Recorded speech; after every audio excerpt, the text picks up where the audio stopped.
Of course there's anger. It's mad, bro. So when anyone even looks at the wrong way, I say it's getting off, mate. In their own words, a chilling and depressing insight into life behind bars. Over the course of a week, we spoke to 3 different inmates at prisons across the country, snatched conversations on their illegally smuggled in mobile phones. Were protecting their identities. All said violence was rife. Jake, serving time in a London prison, said day-to-day conditions were unbearable. Oh, bruv, it's old, it's dirty. Sometimes you see cockroaches, you see little baby rats.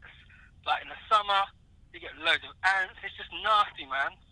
He says the situation is all the more intolerable when inmates' time out of their cells is limited. A couple of weeks ago, we had that heat wave. It was mad, proper mad, bruv. Like unbearable heat. You're in there, it's hot, it's sweaty and dirty, humid. And to make it worse, you hear we're short of staff, we can't let you out today. Off, bruv. I mean, off, man. It just goes on and on and on, you know what I mean? Inmates know there's likely to be little public sympathy for them, but Steve, serving time in the east of England, said much of the increase in prison violence is linked to their growing frustration. Are you finding that you're locked in your cells much longer than you ever were in the past? Well, on the average wing, probably about 120 people. You'll only have about 20 who'll have full-time activity. The other 100 will probably be locked up all day. But when you do release them from their cell, I mean, expecting them to go back nicely and expecting them to do what they're told, it's like bordering on madness.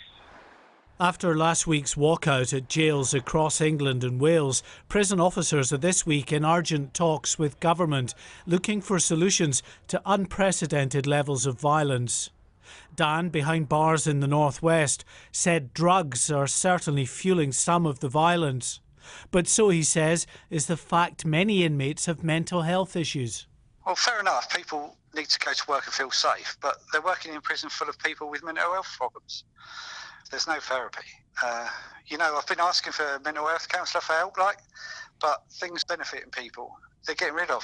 To get anything, we need to be violent, and we have to get aggressive, All 3 inmates we spoke to were extremely pessimistic about the prospect of improvements any time soon.